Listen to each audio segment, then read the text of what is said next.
رب العزت نے ارشاد فرمایا کہ میں ایک چھپا ہوا خزانہ تھا۔ اللہ تعالیٰ نے فرمایا کہ میں ایک چھپا ہوا خزانہ تھا، میں نے چاہا کہ میں پہچانا جاؤں، میں نے چاہا کہ میں پہچانا جاؤں، بس میں نے مخلوق کو پیدا فرما دیا۔ یعنی مخلوق کو پیدا کرنے کا جو چیز ذریعہ بنی وہ محبت تھی۔ گویا اللہ تعالیٰ نے اپنی پہچان کرنے کے لیے مخلوق کو پیدا کیا۔ اسی سلسلے میں اللہ تعالیٰ اب چاہتے کیا ہے؟ والذین آمنوا اشد حبا للہ، کہ ایمان والوں کو اللہ تعالیٰ سے شدید محبت ہوتی ہے۔ یہ میرے ایسے بندے بن کر رہے کہ ان کے دل میں میری محبت، ان کے دل میری محبت سے لبریز ہو جائے۔ ان کے دل، اللہ تعالیٰ چاہتے ہیں کہ میرے بندوں کے دل میری محبت سے لبریز ہو، ان کے دلوں پر میری محبت چھائی ہوئی ہو، یعنی ان کے دلوں میں اللہ آیا ہوا ہو، ان کے دلوں میں اللہ سمایا ہوا ہو، یعنی بلکہ ان کا دل پر اللہ تعالیٰ چھایا ہوا ہو۔ تو اللہ تعالیٰ اپنے بندوں سے محبت نہیں، اپنے محبت کی انتہا جو عشق ہے وہ طلب چاہتے ہیں۔ انسان کے جسم کے ہر عضو کا کوئی نہ کوئی کام ہوتا ہے۔ آنکھ کا کام دیکھنا ہوتا ہے، اور کان کا کام سننا ہوتا ہے، زبان کا کام بولنا ہوتا ہے، اور دل کا کام محبت کرنا ہوتا ہے۔ دل یا تو اللہ سے محبت کرے گا یا پھر مخلوق سے۔ اس کے دل میں یا تو آخرت کی محبت ہوگی یا پھر دنیا کی۔ آخرت کی محبت سے دل میں نیکی کا شوق پیدا ہوتا ہے، آخرت کی محبت سے دل میں نیکی کا شوق پیدا ہوتا ہے۔ اور جبکہ دنیا کی محبت کے بارے میں حدیث مبارکہ میں ہے، اللہ کے نبی صلی اللہ علیہ وسلم نے ارشاد فرمایا، حب الدنیا رأس کل شیء خطیئہ، یعنی حضور صلی اللہ علیہ وسلم نے فرمایا کہ دنیا کی محبت تمام برائیوں کی جڑ ہے۔ مشائخ کرام نے اس کے آگے پھر تفصیل بیان فرمائی، اس کا ترک کر دینا ایک فضیلت کی کنجی ہے۔ دنیا کی محبت کا دل سے نکل جانا اور پروردگار کی محبت دل میں سما جانا کامل مومن کی نشانی ہے۔ یعنی اللہ تعالیٰ جس کے دل میں سما جاتے ہیں، سمجھ لو کہ اسے وہ کامل ایمان عطا ہو گیا۔ جس دل میں دنیا بسی ہوئی ہوتی ہے، اسی دل کی دنیا کی محبتوں کو نکالنے کے لیے یہ محفلوں سجائی جاتی ہیں، اور اللہ کی محبت دل میں بٹھانے کے لیے یہ اللہ کی ضربیں لگائی جاتی ہیں۔ قرآن پاک میں مومن کی کچھ صفات بیان کی گئی جو اللہ رب العزت کو اتنی پسند ہے کہ مولا کریم نے ان صفات والے بندوں کے بارے میں اعلان فرمایا، ان میں سے محبت کرتا ہوں۔ اللہ تعالیٰ نے فرمایا کہ میں ان لوگوں سے محبت کرتا ہوں۔ یعنی محبت کرنے والوں کے لیے اللہ تعالیٰ نے یہ 5 خصوصیت بیان کی۔ سب سے پہلے تم نیکی کرو، اللہ تعالیٰ تم سے محبت کرے گا، نیکوکار بن جاؤ۔ اور دوسرے، بے شک اللہ رب العزت نیکوکاروں سے محبت فرماتے ہیں، اور اللہ تعالیٰ فرماتے ہیں کہ متقی لوگوں سے محبت فرماتے ہیں۔ تو اللہ تعالیٰ ہم سے تقویٰ چاہتے ہیں، اور تقویٰ نام ہے اللہ تعالیٰ سے ڈرنے کا۔ وَمَن يَتَّقِ اللَّهَ يَجْعَلْ لَهُ مَخْرَجًا، اللہ تعالیٰ ان بندوں سے محبت کرتے ہیں جو اللہ سے ڈرتے ہیں، اور جب اللہ سے ڈرنے والے ہوتے ہیں تو اللہ تعالیٰ انہیں مسائل، مشکلات، پریشانیاں جو آزمائش کی شکل میں ان کے ساتھ آتی ہیں، اس کی دفاع کے راستے جو اللہ کی یہاں مقدر لکھے ہوتے ہیں، خدا ان راہوں پر، ان منزل پر اور وہاں پہنچاتا ہے جہاں پر ان کی قسمت اور مقدر خدا لکھ دیتا ہے۔ تو اللہ تعالیٰ نے فرمایا کہ بے شک اللہ تعالیٰ توبہ کرنے والوں سے محبت کرتے ہیں، جو ناکام ہوتا رہے عمر بھر بھی بہرحال کوشش عاشق نہ چھوڑے۔ یہ رشتہ اللہ سے محبت کا قائم ہی رکھے، جو 100 بار ٹوٹے تو 100 بار جوڑے۔ اللہ تعالیٰ ان بندوں سے محبت کرتے ہیں جو توبہ کرتے ہیں، بار بار اللہ تعالیٰ کی جناب میں توبہ و استغفار کرتے ہیں۔ ہمیں تو ایسے دن میں ایسے کبھی مواقع نہیں ملتے ہیں کہ ہم اپنے گناہوں پر نادم اور شرمندہ ہو کر اللہ تعالیٰ کے جناب اقدس میں توبہ کریں۔ اللہ تعالیٰ نے اپنے فضل سے نبی کے صدقے خواجہ اجمیری سنجیوی رحمۃ اللہ علیہ اور تمام پیران طریقت اولیاء اللہ کی صدقے میں، دعاؤں میں اللہ تعالیٰ نے ہمیں یہ محفلیں دیا ہے، اور یہ محفلوں کا مقصد روٹھے میں رب کو منانا ہے، ناراض ہے خدا اس کو راضی کرنا ہے، اپنے رب کا قرب حاصل کرنا ہے، اور اس کی معرفت اور محبت کے طلب میں اس کا نام پکارنا ہے، تاکہ وہ ہمارے دل میں رس جائے، بس جائے۔ تو ذکر رب اگر کرے تو دل ذکر رب کرے، تو رب سے ملنے گر چلے تو رب بھی تجھ سے آ ملے۔ اگر تم اس کا ہو گیا نہ دل جلے نہ تو جلے۔ جو توبہ کرتا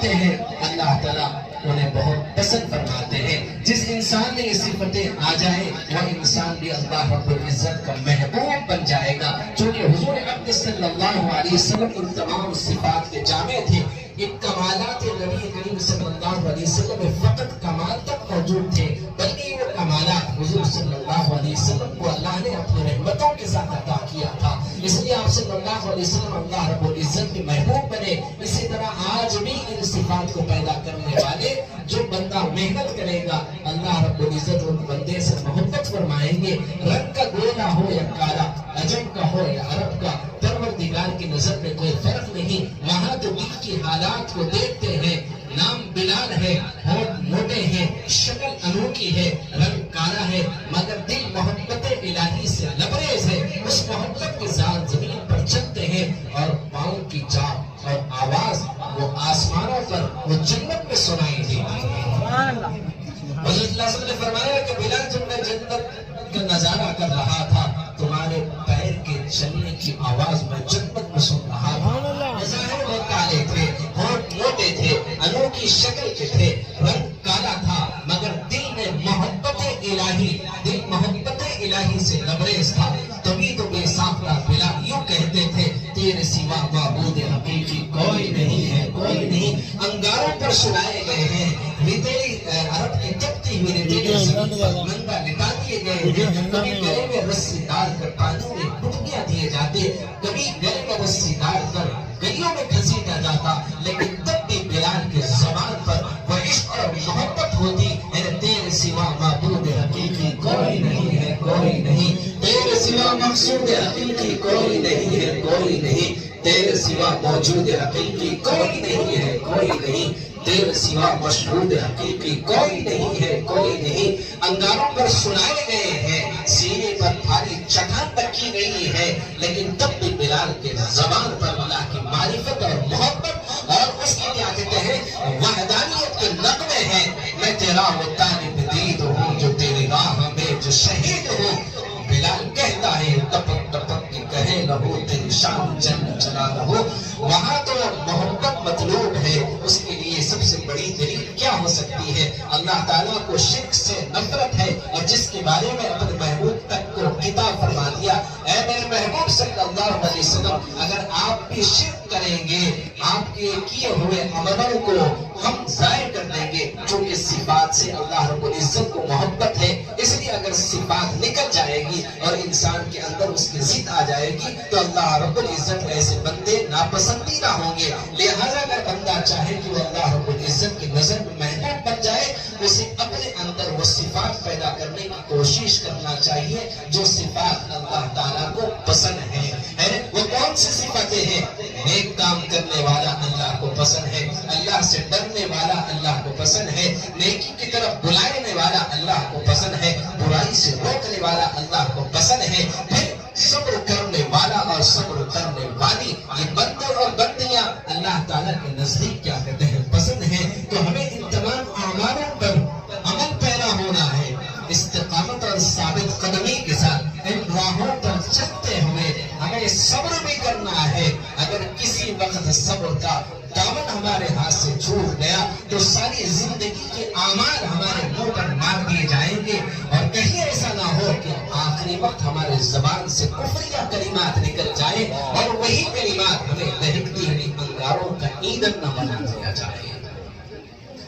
ساری زندگی آدمی صبر کے ساتھ گزارے، شکر کے ساتھ گزارے، اور اللہ تعالیٰ کی نعمتوں کو کیا کہتے ہیں مستفید ہوتے رہے، لیکن کسی وقت زندگی میں کوئی مصیبت آ جائے اور صبر نہ کر سکے اور زبان سے کفر یا کلمات کہہ دے اور اس حالت میں مرے، اب بتاؤ اس کا زندگی بھر کا وہ سارے اعمال منہ پر مار دیے جائیں گے، اب اس کا ٹھکانہ جہنم ہوگا۔ تو ہمارے مردوں کو بھی صبر کے ساتھ زندگی گزارنا ہے، ہماری خواتین کو بھی اکثر خواتین ذری ذری سی بات پر اور ذری ذری پریشانی پر ذری سی مصیبت آ جاتی ہے تو خودکشی کے راہیں اور راستے اختیار کرتے ہیں۔ ابھی کل ایک صاحب نے کہا کہ حافظ صاحب میری گھر سے خودکشی کے ارادے سے ٹینگمنٹ تک پہنچی ہوئی تھی، پتہ نہیں آپ کی دعاؤں کی برکتیں تھی، اس وقت میں یہاں آپ کے پاس آیا ہوا تھا، اپنے بہن کی زندگی کی داستان سنا رہا تھا، اور آپ دعا اللہ کے لیے آپ کے لب ہلے، اتنے میں فون آیا میری بہن کا، میں ٹینک بنڈ کے پاس کھڑی ہوں، میں مرنے کے لیے آئی تھی لیکن میں نے اپنے ارادے کو بدل لی، بھیا یہاں آ کر فوراً میرے کو واپس لے کر جائیں گے۔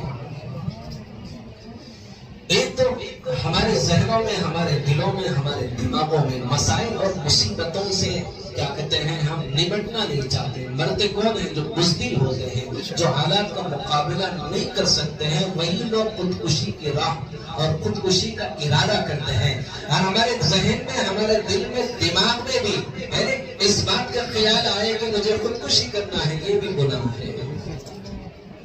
آپ ارادہ رکھنے کا بھی حق نہیں رکھتے ہیں، آپ مرنے کا حق، تو یہ تو بہت بڑا گناہ ہے، عظیم ہے۔ یہ تھوڑا سا گناہ ہے کہ دل میں آپ کے ارادہ بھی آئے کہ میں ایسا کروں، تو ایسا سوچنا بھی آپ کے لیے کیا کہتے ہیں گناہ کی طرف آگے بڑھنے میں مددگار ثابت ہوتا ہے۔ تو ذہنوں میں خودکشی نہیں بلکہ حالات سے مقابلہ کرتے ہوئے اللہ کی مدد اور نصرت اور اللہ تعالیٰ کی رحمتوں کا انتظار کرنا ہے۔ اللہ تعالیٰ نے یہ نہیں کہا کہ میں نماز پڑھنے والوں کے ساتھ ہوں، یہ نہیں کہا کہ میں روزہ رکھنے والے کے ساتھ ہوں، یہ نہیں کہا کہ میں زکوٰۃ دینے والوں کے ساتھ ہوں، آپ نے یہ نہیں کہا میں صدقہ خیرات کرنے والے کے ساتھ ہوں۔ میرے رب نے جو کہا ان اللہ مع الصابرین، جو صبر کرتے ہیں میں ان کے ساتھ ہوں۔ اگر آپ چاہتے ہیں کہ اللہ آپ کے ساتھ ہو تو زندگی کے ہر موڑ پر آپ کو صبر کرنا ہوگا۔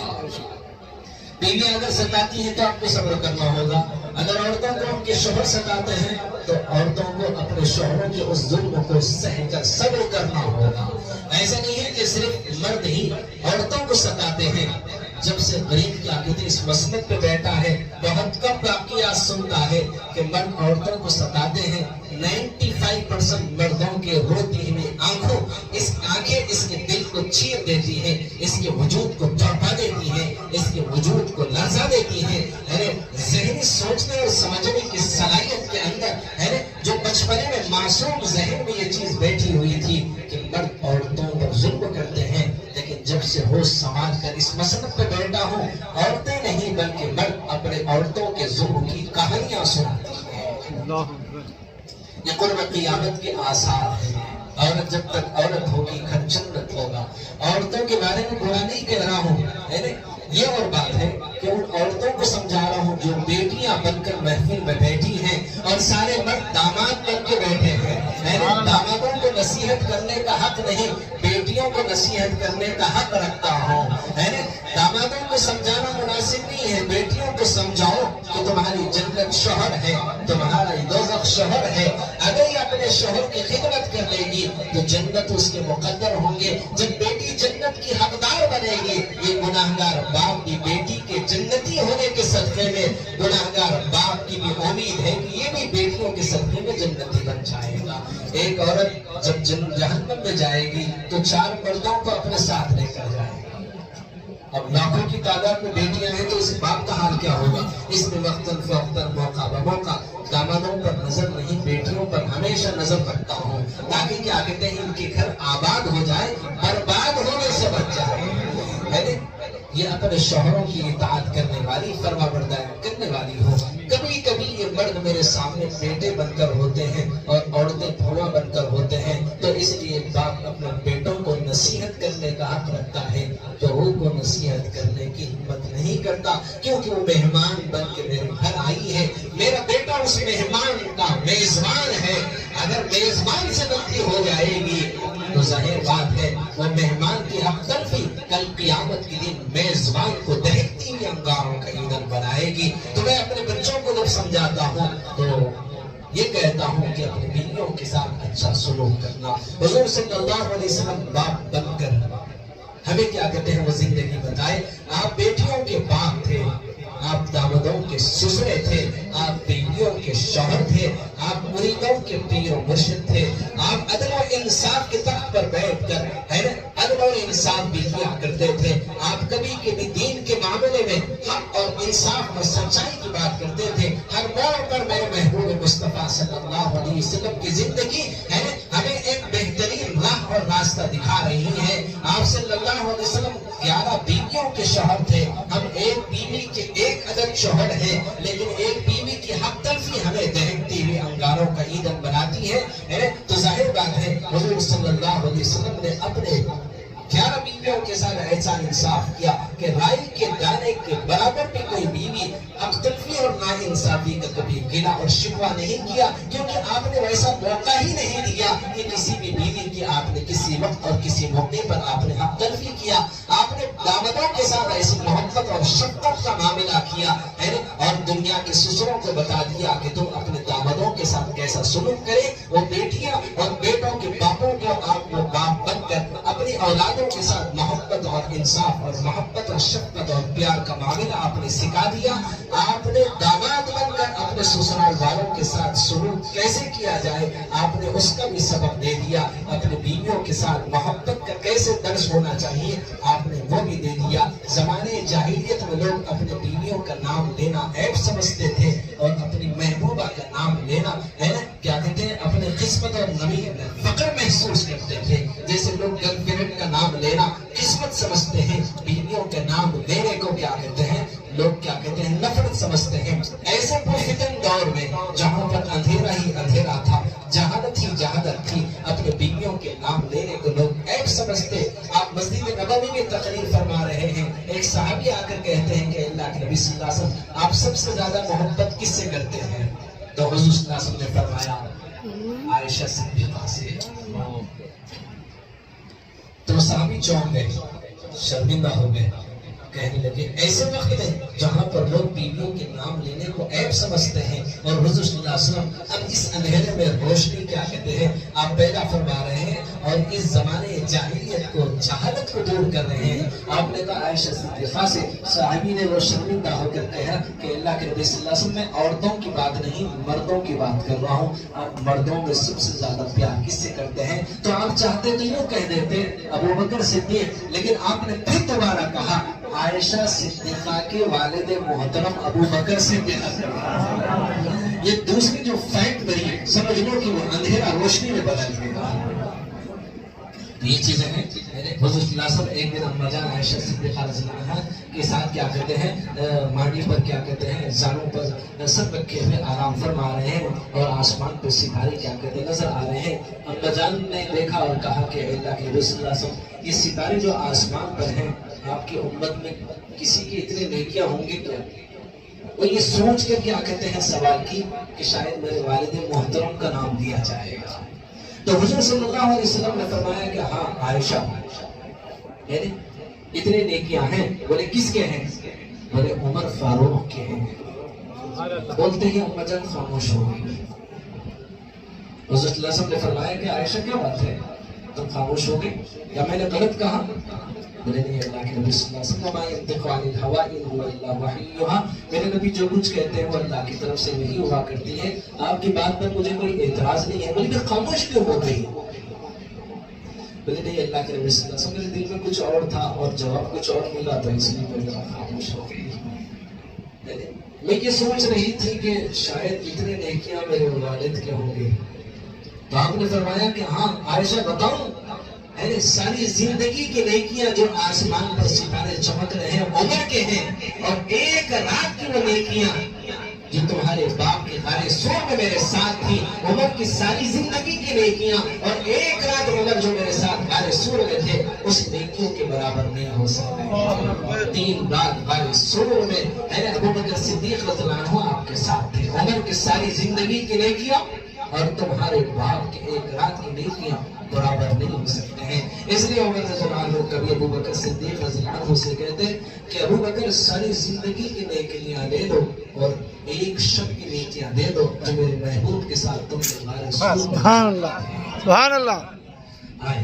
تو حضور صلی اللہ علیہ وسلم نے اپنے بیویوں کی بھی دلجوئی کی، اور ہمارے پاس ساس کا نام لیے تو غرب، سسرے کا نام لیے تو پھر بھیجا گرد کرتے ہیں، اگر سسران کا نام لینا ہی نہیں ہے بلکہ انہوں نام لیتے رہتے ہیں، اچھائی سے نہیں بلکہ برائی سے نام لیا کرتے ہیں۔ اپنے والے پر ساری دنیا میں سب سے زیادہ اگر کوئی ذات اگر گالیاں سنتی ہے تو وہ ساس بیچاری ساس کی ہے۔ وہ سب سے زیادہ دنیا میں جس کو تانے دیے جاتے ہیں گالیاں دیے جاتے ہیں وہ بیوی کی ماں ہوتی ہے، جو داماد بن کر نادانی اور بیوقوفی اور جہالت میں سب سے زیادہ اس ماں کو گالیاں دیتا ہے۔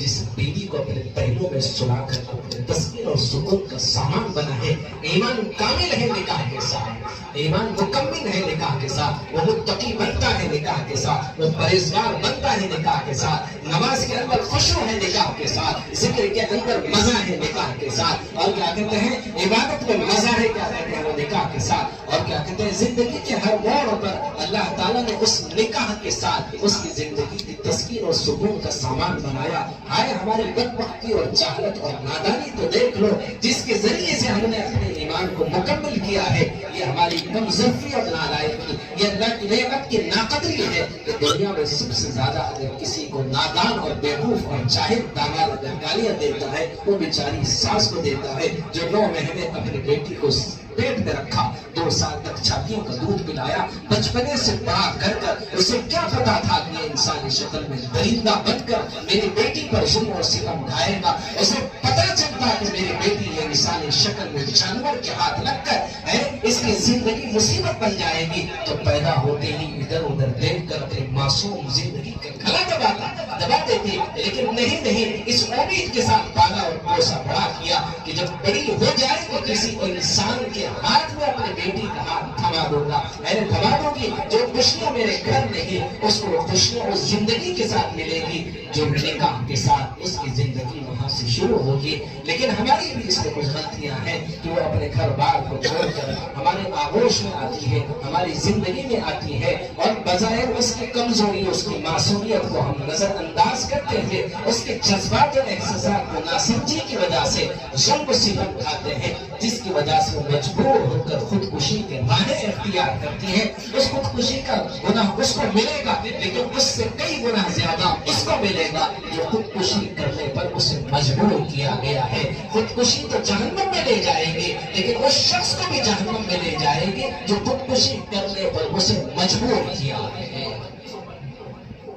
تو ہمیں بھی صبر کرنا ہے، کبھی ان کی نادانی اور ناسمجھی، کبھی بیوقوفی، کبھی جہالت کے سبب آپ بھی روزانہ مرتے ہیں اور روزانہ زندہ ہوتے ہیں، روزانہ مرتے رہو، روزانہ زندہ ہوتے رہو، صبر کرتے رہو، صبر کے ساتھ اللہ کی رحمتیں اور اللہ تعالیٰ کی محبتوں کے طلبگار بن جاؤ، ایک وقت آئے گا یہی صبر تمہیں جنت کا حقدار بنا دے گا۔ تو میرا کیا کہتے ہیں اللہ تعالیٰ ہمیں وہ محبت عطا فرما دے جو محبت اس کے قریب کرنے والی ہے۔ میرا والذین آمنوا اشد حبا للہ، اللہ تعالیٰ سے محبت میں کیسی شدت ہونا چاہیے، اس شدت کی حقیقت کو انشاءاللہ شدت کے ساتھ آئندہ پھر اتوار کو بیان کیا جائے گا۔